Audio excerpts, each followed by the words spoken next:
3. Hooray! Twin Flames, Building Our Partner, Part 3. Okay. Quick recap. Number 1 and 2, parts 1 and 2, if you've done them successfully and repeatedly and slept on it and reaffirmed and gone through and reevaluated, you should have your perfect romance novel partner. Part 1 was the visual and the descriptors. Part 2 was the intentions through your notable situations, okay? So the more time that you've spent on Part 1 and Part 2, the more you're going to get out of Part 3. Now remember, you can always come back to Part 3, but this part is a whole lot of work. So if you don't feel solidified on your Part 1 and Part 2, then I would suggest going back and doing it, okay? Or sleep on it and, meditate on it. Think about it. Imagine new notable situations.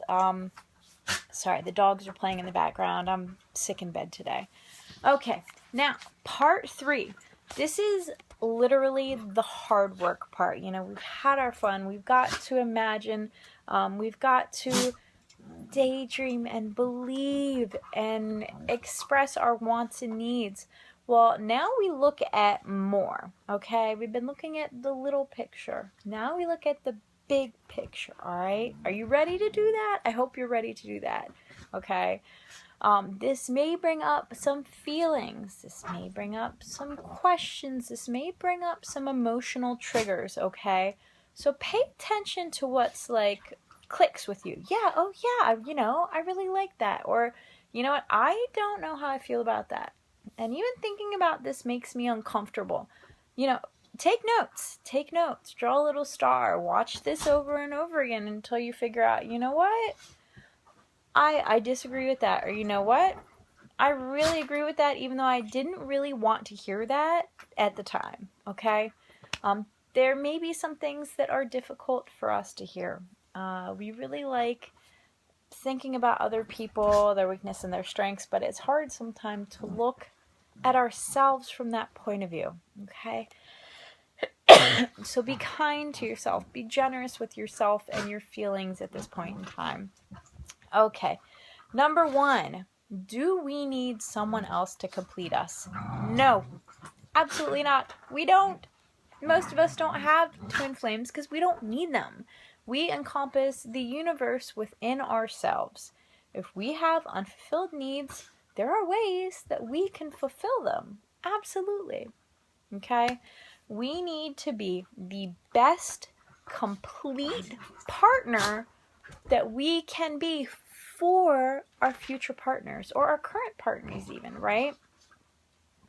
Now, when I say complete, what does that mean to you? Are we complete? We are potentially complete. We absolutely have the ability within ourselves to be entirely complete, independent, healthy, joyful, adventurous, brave, wonderous, magical, But are there issues that we are not facing? Yeah. We all have, hey, guys, please. We all have issues we are not facing, like unruly dogs that really need to go to behavior class again. Guys, settle. Come, please. Okay, so, are there issues that we aren't facing? Yes. I have crazy dogs. Is there a partner that's going to love my crazy dogs? Maybe. Would they love my crazy dogs if they were better behaved? Probably. Something I should work on. I'll add it to the list. Are there emotional triggers that we need to deal with? Example, personal example, okay? In high school, my high school sweetheart that I dated all through high school and through the beginning of college cheated on me. When you're young and crappy things happen to you like that, it tends to stick with you. And I know that I have an insecurity surrounding the idea of cheating. I do. I know that I have that emotional trigger. I know that I'm aware of my insecurities when they pop up, for the most part, but not always, So that is something that I would say to a potential partner, not at the beginning of the relationship, but, if it was getting serious, that's something that needs to be addressed. Other people, abuses, emotional stuff, emotional things that should be brought up so that you feel safe and secure with a partner. The same things that you would tell your best friend, right? These are the things that you should be able to tell your partner. How's your credit score? Boring crap. Do you want a safe, stable, secure partner? Yes, of course I do. So how can I ask that of somebody else if I'm not able to give that myself? Good question, right? So I need to be able to give what I want to receive, all right? How is my budget? Do I have a budget? I do. It's crazy. Hey, psst, yeah, you're in my budget too, Missy. What about your time and your emotional budget? I have 2 children, 2 dogs, and crazy part-time jobs. So how much time would I actually be able to dedicate to a new or ongoing relationship? You know, not just, hey, I'm here. Like, I am here in the present moment, ready and willing to experience something with a partner. You know, I don't have that much time or emotional energy right now, to be honest. So if I were to start dating someone, it would be absolutely unfair to them if A, I wasn't upfront about that, and B, I didn't tell them exactly why. Okay? Are there walls around your heart? Yeah, there are absolutely walls around my heart. I probably have a giant fortress around my heart. Is that good? No, that is not good at all. We take so long building these walls around our heart to try and protect ourselves, and it closes people out. Yes, it presents slight challenges to the people that actually want to be there. So I'm not going to tell you to tear down your walls. I'm going to tell you to reevaluate your walls, what they stand for, and what they're actually there for. Okay? Is it fair that we address these before expecting a perfect partner? Like I was saying before, would we expect our perfect partner to be completely open emotionally, have no walls around their heart, be absolutely ready to jump headfirst into our perfect relationship, but be like, you know what? I have some issues. I just thought I'd let you know. Yeah. If you're not ready for something, don't ask the universe for your perfect partner. That's not fair. Because let me tell you, meeting the perfect person at the wrong time in your life is a horrible, horrible thing. Imagine that you just got out of a terrible, terrible relationship. I don't know, emotional abuse. Okay, we'll just say emotional abuse. They were cheating, they talked down to you, they were, I just, terrible. Let's just say terrible, okay? And the perfect person comes into your life and they have to suffer through you sorting through that emotional baggage because it's not their job to help you do that. It's your job to get through these things. But if they're still waiting on the sideline, that's so unfair to the other person. It is. It's terribly unfair. So think about that. When you're like, oh, I really, really, really want my perfect partner, but I keep going back to my ex. Well, why is the universe going to give you a perfect partner when you obviously haven't learned your lesson from the ex over and over and over again? Yeah, reality check, people. All right. Working on ourselves. Every moment that we spend working on ourselves is an investment not only in ourselves, but into each and every future relationship. Are there patterns in our relationships? Do we date the same kind of person repeatedly and not learn our lesson? Thankfully, you know, do I keep dating cheaters? No. No cheating ever. What lesson aren't we learning? Are we not learning to value ourselves enough to say, I deserve better than a cheater, than emotional abuse, than financial abuse, than isolation? You know, what aren't you learning? And you need to look, around yourself with different vision. You know, kind of put yourself outside your position and say, if I had a friend that was in my position, what would they tell me? Or what would I tell them? You know, both. Because you need to find some sort of different relevant viewpoint in which to kind of reorder your life if this is what you want. You really want. Because you're going to have to work for it, okay? Are you dating without a plan? If you're dating just to date, if you're dating for free dinners, if you're dating for something to do, that's not dating with a plan, okay? If you're dating with the idea of, yes, I want to get in a forever relationship, or yes, I want to try to get into a forever relationship. That's so very non-committal. Try. Don't try. Do. Do. Do you even know what you want out of a relationship or a life with somebody? You know, you can have a life with somebody and just be friends. I've had a best friend since high school, and she's awesome. I don't have expectations with her, but we do have an ongoing relationship, right? I just want her friendship, and that's what I want from that relationship. But from a future partner, I want a lot. In fact, I want the entire package, and I'm not willing to settle, and neither should you, okay? Figure out what you want. Make a list. That's what all this is for. This is to figure out what you want, okay? Are you afraid to be alone? We all have that friend. All of us have that friend. Or maybe we are that friend to somebody else. That one person that can't be alone to save their life. They will have long-term monogamous relationships that just jump from one partner to another. Jump and jump and jump. And they're never alone for more than like a week or two tops. Like 2 tops, right? Why? Why can't they be alone? Why can't we be alone?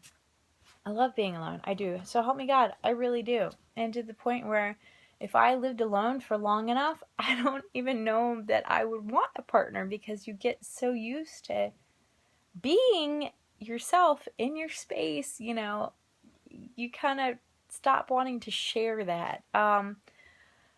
Why? I like things the way that I like them. Am I willing to compromise for a partner? Yes, I am. But, you know, why are people afraid to be alone? Are we so not in love with ourselves that we have to fill that space with somebody else? Something to think about. Do you love yourself? How much do you love yourself? You know, are you invested in yourself? Do you do things for yourself on a regular basis? What about your self-care? What is your self-care ritual? You know? And through all of this, we have to do so much soul searching. You know, not only in ourselves, but in this paperwork. That's what parts 1 and 2 were about. We're soul searching for somebody else. Because the things that we seek out in somebody else are things that we probably need in ourselves as well. Make sense? Yes. Okay, good. Okay. If you've done what you always do, you'll get what you always got. I like that. It's also one of the most annoying things you'll ever hear when you're trying to change, because changing is hard. How do we learn more about ourselves, our wants, our needs, our motivations? You know, how do we learn? We can learn through a lot of things. You know, we can learn through learning spiritual stuff. You know, what does a higher power mean to us? Really? It's my dog. Are we attracted to the goddess? Are we attracted to the god? Are we attracted to different divine things? Are there certain stories that we just get pulled toward? You know, why? We have to always be asking ourselves, why? Why am I attracted to this? Why am I pulled towards this? Okay, so soul searching. It never hurts to go to a therapist, a counselor, a life coach, your best friend, you know. Ask other people, you know. If I want my perfect partner, how am I going to be the perfect partner? It's a good thing to ask your friends, what kind of man would you want to see me with? Ask them to describe him or her, you know. Safe risk taking. For an entire year after I was out of a long-term monogamous relationship, I took 2 years to myself to heal and kind of ground and figure out my plan for the future. And then I decided I was ready for big things. So I decided to make a New Year's resolution to do one thing that scared me every single month of the year. And I did. You know, not base jumping, not skydiving. I went spelunking. I'm afraid of the dark and of tight places. Whew. Sorry, I didn't realize I was so tired. And that, like, terrifies me. Like, absolutely terrifies me. So I went spelunking with a friend and a guide. And we got to this place where you literally squish through a wall like this. And you have to tilt your head around. And I had the helmet on my head. And I literally was stuck between 2 rock walls. and you can't see anything because it's pitch dark, you know? And I started freaking out, and I realized a lot about myself in that moment. And especially after I got down into the little sitting area, besides that, I realized that, you know, sometimes when we really think we could do things, we need a little help to get through it, because on the track that we took, you can't go backwards. You can't go back. Like, I couldn't climb back up the wall. There was no way that was happening. And in fact, if I hadn't gotten down with the help of the others, it's a straight drop. So as I sat in there, I'm trying to bargain with them, saying, like, really, no, just I'll go. You don't have to come. There's no way in Hades. I'm continuing going through this cavern. There is no way, no amount of money. There's nothing you can tell me that will make me continue this trip. I need out now. And I realized as I was having my panic attack that, you know, this was something that I thought I would never do, and that there really was no way out but to keep going. And I made it. I did. A whole lot of tears later and a lot of cursing, because my friend who went with me was also claustrophobic, so it was kind of a fear that we were facing together. And you have to crawl up a tunnel that turns into dirt as it goes outside, and like literally it's the width of your shoulders, so like you're army crawling your way out of this tunnel. And I'm pretty sure I kicked her in the face once or twice, and I apologize. But you know what? The funny thing was, neither of us noticed, because we were so desperate to get out of the cavern that, like, at that point, just click, your survival instincts are on. Everyone needs to do that at least like once every 5 years. You know, we were safe. We had a guide. We had people on the outside waiting for us. You know, we had people at the beginning waiting for us in case we ran into trouble. So we weren't in any specific danger, you know. We were a danger to ourselves. But, you know, it was terrifying. It was horrible. And then I got outside and I realized I did it. And like, I just had this swell of pride for myself for surviving what I thought, you know, 10, 15 minutes into it, that I was having a heart attack. There was no way in Hades, you know, I was getting out of this alive, you know. We feel so stuck in our everyday life that sometimes we need that to kind of blow up our heads, you know, and to realize, hey, there's a lot of stuff out there that we are completely capable of accomplishing if only we would take the risk to do it. I never did get to swim with sharks. I'm okay with that. We'll save that for a few more years. But do something that scares you, you know? Do karate, do self-defense, you know? Do WWF. If that's what you want, go for it. You know, do something that scares you. Go spelunking safely with a guide. God, do something. Talk to somebody that scares you. Go do public speaking, you know? Just take a risk, and not like, oh, I'll try something new at the restaurant risk. Like, get stuck in the cave and freak the funk out risk until you realize, you know, that was a bad part of me escaping. That was the good part of me, you know. Getting out of your comfort zone teaches you so much about yourself. And everyone says it, and it sounds completely cheesy, but I guarantee you it works. Learn something new, you know. If you're interested in history, go do one of the battlefield reenactments. You know, go volunteer with people that are passionate about similar things that you're passionate about. Or go volunteer with people that like completely different things that you would like to learn about. There are all sorts of associations always looking for volunteers. You know, volunteers with kids, volunteers with historical stuff. Gosh, you know, possibilities are endless, absolutely endless. Learn to say yes. Learn to say no thank you. I had problems when I was younger with saying no. And everyone always says, oh, you should say yes, yes, yes, yes, yes, yes. Well, there are some things that you absolutely should say no to. But it's harder to say no than it is to say no thank you. And I still to this day say, oh, no thank you. And it makes me smile, because not only do I get to say no, I get to say no politely. So it's kind of like, no thank you, kiss my butt. You know? I really like that. So use no thank you. You're completely allowed to do that. All right. Going back to parts 1 and 2. I'm about to discuss compromising high expectations, okay? Grabbing your notes from part 1. What are you willing to trade? Okay, now I had specifically stated that I don't like blondes. What if my perfect twin flame package walks in at the right moment when I'm ready for a relationship and he's blonde? Is that a deal breaker? Am I willing to compromise? Will he dye his hair? You know, these are things that we have to ask ourselves about. What are we willing to trade? Am I willing to trade brown hair for bench pressing my weight? Am I willing to trade arm muscles for leg muscles? Am I willing to trade talents for understanding? You know, what are you not willing to trade? I'm not willing to trade a considerate partner. That is an absolute must-have thing.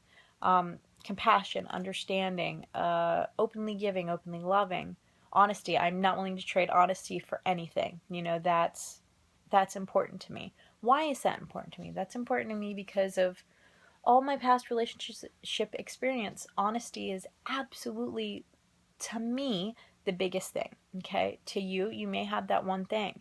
But have that one thing and stick with that one thing and don't settle, okay? Are we willing to trade more looks or physical qualities for more emotional and mental qualities? Yes, absolutely I am. Absolutely. Or is it vice versa for you? Are you willing to trade more emotional for physical looks? You know? But you need to know what you want in that situation. Okay, now we're going to get to the what ifs. I'm going to list off a whole bunch of stuff, okay? Just think about it as I read this, okay? Gosh. Ugh, I hate being sick. All right. What if they have a health condition? What if they have a hearing impairment? What if they have a heart condition? What if they have dietary restrictions? What if they have severe allergies? Okay? What if they have an emotional or mental condition? What if they have post-traumatic stress disorder? What if they have depression? What if they're a narcissist? What if they have OCD? What if they're a martyr? What if they're a mama's boy? Or mom or daddy's girl, for that case? What if they have severe social anxiety? What if they have dyslexia? What if they are passive aggressive? What if they are a addict or a recovering addict? That's a big one. Okay, these are things that you really, really need to think about. What if they have a walled-off heart? Okay, are you going to be expected to knock that down, or will you wait for them while they deal with their own stuff? It's a question. All right. What if they have a different lifestyle than you do? What if they're a big spender and you're not? What if they're a social butterfly and you're more introverted? What if they're a drinker or a barfly? Okay. What if they're bonfire addicts? What if they love camping and you hate camping? What if they're a hunter? What if you're a vegan? What if they're hardcore religious and you're extremely spiritual but anti-religion? What if they're a bookworm, fantastic nerd and you're not? What if they love video games and you don't? Okay. All right. After all the questions, opposites may attract, but they do not last. It is absolutely proven by all these huge relationship gurus. All of the old timers say you need to look for someone like yourself. And this is the point, right? We need to go through parts 1 and 2 and say, okay, this is what I want in someone else, but isn't this what I want in me too? Don't I want to be understanding and compassionate? Don't I want to be honest and openly giving of love? You know, yes, I do. So if there are things that I want in a partner, I need to start implementing those things with myself as well. Okay, so we're skipping to a different part. You're going to need a piece of paper and a pen. Oh, this is getting long. Yes. Okay. Told you this was going to be long. Keep up with me. All right. What I want you to do is go back and do part 1 for you. Okay. Draw your picture. Label your favorite parts. Okay. Describe your personality. Describe your strengths. Describe your weaknesses. Okay? When you get done with that, I want you to ask yourself, am I being too hard on myself? Could I be kinder to myself? How would I want my partner to describe me? Okay? If there are things missing, put your pieces together. Okay? We all need to work on ourselves. We just always do. You know, that's part of growing and living. We're always constantly working on ourselves. Change is the only constant in life. That's it. So that is what I have for part 3. Now, why is this important? Gosh, this is huge. You know, part 3 is probably the most important part of the process, because if we don't know about ourselves and invest in ourselves, how can we possibly expect that from a partner? We can't. Okay? And that's the point. We need to do the work to get ready for our partner. And I know that we all want it tomorrow. We just do. That's being human, you know. But we have to understand that the more that we put into ourselves, the greater our lives are going to be once we meet that person. Okay? So have faith, have trust that they're out there, but do the work. Do the work, you know, because if you don't do the work and your partner does, you're not going to be ready for your partner, and your partner may just pass you by because you're not there, you know, or they may decide, you know, I really, really like you and I really feel like we have a connection, but you're just not in a space in your life right now where you can give what I want. And that's being completely open and honest, you know, and I probably can't give what I expect from my partner to a partner right now. And that's hard to hear. It's really hard to hear, and it sucks, right? Because I have work to do, and so do you. So, rewatch 1, do it for yourself. Rewatch 2, do it for yourself. Rewatch 3, and marry the 2 together, because that's what you're trying to do. You know, what strengths do I want to work on? What weaknesses do I want to work on? How do I discover more about myself? How do I expect to meet a partner? Well, hopefully by discovering more about myself, maybe I'll meet them through a person of a person of a person. And that's the whole point. That's the miracle of synchronicity and the miracle of life and the law of attraction and all that jazz, is through people. Okay? So thank you very much for watching. It's almost 30 minutes. It was worth it. It's hard work. You guys made it. You've made it through the cavern of crazy. And I know this may not have been exactly what you wanted to hear, but I know it's what you needed to hear. I love you. I know this has been hard. Go get some ice cream. Go take a break. Go take a nap. Go watch Netflix. Go be happy with yourself. And know that your partner is out there looking for you too. All right? Have a great day, guys. Bye.